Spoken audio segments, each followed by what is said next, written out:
Dans ce genre de cas, quel pouvoir vous avez en tant que rédacteur quand vous êtes au courant que des informations fausses vont sortir de votre propre rédaction, quel pouvoir vous avez pour empêcher ça? Il y a eu des interventions à l'intérieur du journal. Il y a pour autant que je le sache, puisque je suis plus dans le Capital. Mais je sais qu'il y a eu des conflits sur des informations que le rédacteur en chef voulait sortir et l'équipe s'y opposait. Donc, les choses ne se passent pas toutes seules, hein. C'est pas aussi simple. Mais par rapport à Lyon Capital, il y a un vrai problème là. C'est que devenir un journal anticolon, c'est se suicider, littéralement. D'abord parce que quand Lyon Capital au départ, je dirais, aujourd'hui c'est impossible de savoir quelle est la formule, parce que c'est complètement explosé. Mais c'est un journal de bobos, de gens qui sont intéressés par de la culture, beaucoup, sur le plan culturel il ne vaut plus rien, par de la politique, avec un côté un peu poil à gratter. C'est des gens CSP+, culturellement plutôt, on va dire bac+12 pour s'amuser, qui ne sont pas gênés particulièrement s'ils voient critiquer leur propre camp, pourvu que ça n'aille pas trop loin, mais ça fait partie du jeu, c'est plutôt sympa et même un peu rigolo, quoi. Cette cible-là, c'est une cible qui vote à gauche. Cette cible-là, elle soutient Collomb. Voir Collomb se faire égratigner, ça les amuse, c'est bien. Mais voir Collomb se faire tirer dessus de façon injuste et systématique, ça non. Du coup, ça veut dire qu'on perd son lectorat. Et on peut penser ce qu'on veut et être en désaccord avec lui. Le mec, il a été élu au premier tour des élections municipales.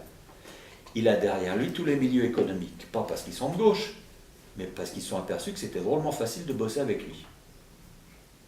Donc ils le soutiennent tous. Il est extrêmement consensuel.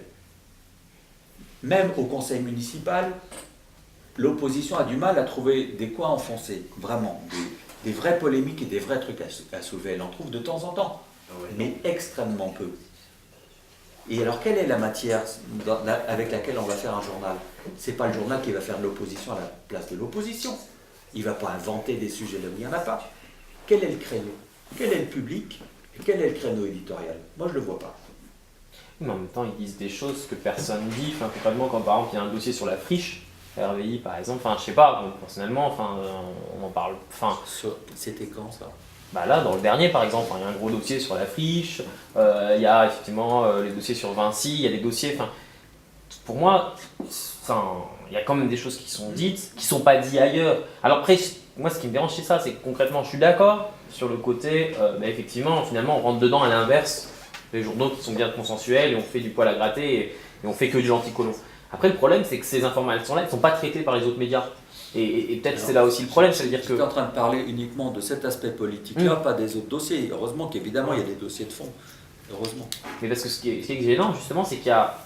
c'est le choix de l'information. Ça veut dire que on a des informations qui sont traitées que par certains. Ça veut dire que ces informations-là qui sont traitées, et je pense peut-être mal traitées, mais ils sont traités que par eux parce que les autres ne s'en saisissent pas justement parce qu'ils sont sur le consensus. Et là, on n'a pas de guerre d'opposition. Moi, j'aimerais bien voir, je sais pas, avant, on avait... ça existe encore, le Figaro-Lyon, des choses comme ça, non? Parce qu'on pouvait avoir d'autres journaux, mais ce qui aurait été intéressant, c'est d'avoir justement la vision. J'aimerais bien voir un article du Figaro sur la friche RDI ou sur des choses là pour dire, mais des choses un peu... et le problème, c'est que ce qui est important, peut-être pour nous, on vient de la presse locale, alternative, etc., c'est de redonner goût à ce conflit local, à aller sur le terrain, parce que concrètement, même si on peut faire des choses sur la question de Sarkozy, je pense que ce qui est important, c'est aussi de se dire, on est dans une cité, on est là, on a des choses qui se passent, et on a envie de rentrer dedans. On a été quand même une des premières cités à avoir justement Libé-Lyon, Figaro-Lyon, etc. Et aujourd'hui, où on en est, on parlait de la télé, aujourd'hui, je ne sais pas où ça en est, Lyon TV, etc. Mais c'est la même chose, on a eu des expériences. Où on en est, est-ce que le paysage médiatique se rétrécit au niveau local, ou est-ce qu'on a des chances de le retrouver, surtout dans une cité comme Lyon qui est quand même moteur à ce niveau-là. Grâce à l'internet, il s'ouvre. Ce que je disais sur Lyon Capital, le problème c'est qu'à partir du moment où ils ont un positionnement politique qui est marqué anticolon, ils font sans doute des dossiers, etc., souvent très intéressants. Mais si leur clientèle ne les achète pas, à quoi ça sert? À partir du moment où les gens repéraient que le journal est parti dans une bataille contre le maire et qu'il y a des gens qui sont dissuadés, les ventes sont assez désastreuses. En ce moment, ça chute. c'est pas que elles étaient extrêmement basses, elles ne se redressent pas, ou extrêmement peu. Donc on est face à quelque chose qui est soutenu par un actionnaire qui a les moyens de perdre de l'argent et qui en perd beaucoup, c'est fiduciaire. Et qui a Et lui, pourquoi il finance ça? Enfin, comment Parce que un actionnaire continue à financer un journal qui perd de l'argent? Parce que d'abord, les autres Oui. racontent que ça ira demain, et puis parce que c'est dans sa stratégie de monter un groupe de médias. Lui, il veut monter un groupe de Et médias. il est en train de le faire.